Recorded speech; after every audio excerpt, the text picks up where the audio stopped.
and welcome to Healthy Living. My name is Cheryl McWilliams, and today our topic is focused around physical activity. We all know we need to do it. I certainly need to do it, but many of us don't know why it's important, how to stay motivated, or what to do so that we're functioning in a way that helps us to achieve our goals. So today with us in the studio is Dallas Hartwig. Dallas, you are a master's prepared physical therapist, and then I also understand you have some additional training as a strength specialist and flexibility. You do all sorts of stuff. I wear many hats. You wear many hats. Well, I'm glad that you do. And we also have with us Evan Weston, who, Evan, I understand that you have participated in some of the activities that Dallas has thrown at you. I have. Okay, I have. so you're a live testament to physical activity and its importance. I'm glad to be alive, yes. Okay, well, we're glad you're alive too. So Dallas, tell me a little bit about yourself. How did you get to this point? What are your interests? What are you doing? Well, I was a really active young person. I grew up in Western Canada in the mountains and did a lot of outdoor activities. Some of the outdoor activities involved some risks and thus some injuries. And I had experiences with physical therapy when I was in high school, recovering from some of my injuries, and enjoyed that, enjoyed the interaction with people, but also enjoyed the science aspect of it, understanding how the body works. And coming into college, decided that was going to be my major, and did some observation in a couple of different physical therapy settings, and decided this was really what I wanted to do, and went forward with that, and completed my master's in physical therapy at Andrews University in 2001. Okay, very good. You have some additional training. Tell me about that. I do.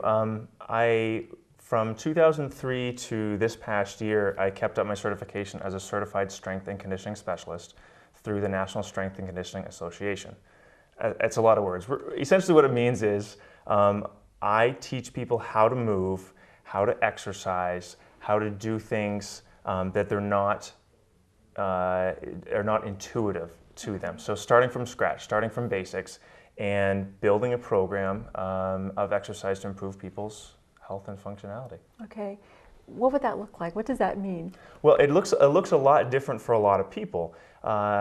For you, it might look like a mixture of cardiovascular exercise and strengthening and flexibility and activities around your house and outdoor activities. I'm a big fan of a broad range of activities. Okay. So all of these things that are beneficial, not just physically, but also psychologically, I like to work a lot of those different components into a fitness program. Okay, so what are some of the benefits of strengthening and flexibility, and why should I spend my time doing that versus just getting on a treadmill and going for it? Well, and there is some value for getting on a treadmill and going for it sometimes as a small part of this broad range of activities. You can look at different components of fitness, and there's things: cardiovascular, stamina, local muscle endurance, strength, flexibility, balance, accuracy, agility, coordination. There's a whole range of things that make us good at what we do, good at moving it around the environment that we live in and interact in. And all of those components make us better at that. So to say that I want to be strong but not flexible, or I want to have good endurance, but I don't really want to be fast or powerful or have good balance. You can see where those would be really obvious deficits that would have really dramatic impacts on how healthy and balanced we are, but also how well we perform in everyday life. Mm-hmm. So take something like strength. To have good leg strength, to have good core strength, good upper body strength, we are able to do things and manipulate our bodies in space, but also manipulate objects in our environment. Think picking up a grandchild. If somebody is older and a little bit deconditioned and not really strong, they have trouble picking up their 4-year-old grandchild who might be heavier than a newborn baby. So strength is useful that way.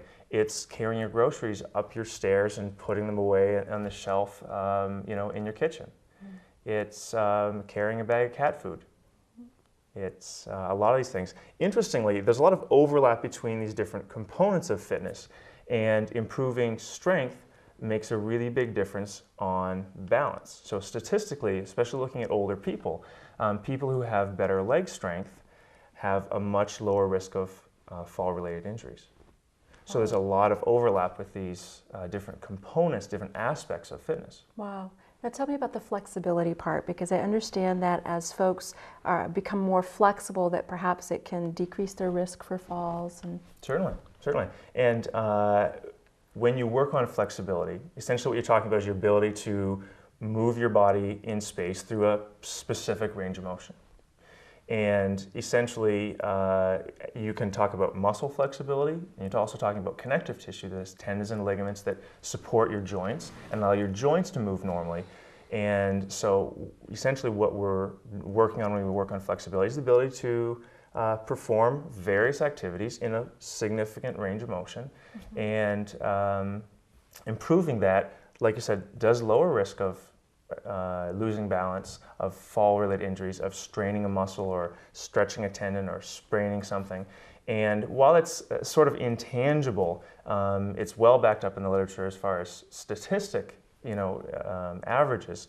But also what people find is that when they're more flexible, they're able to do more things with less strain. If you have, think about having tight muscles as a parking brake on your car. And if you're driving around with your parking brake on all the time, you're working a lot harder to perform a certain activity.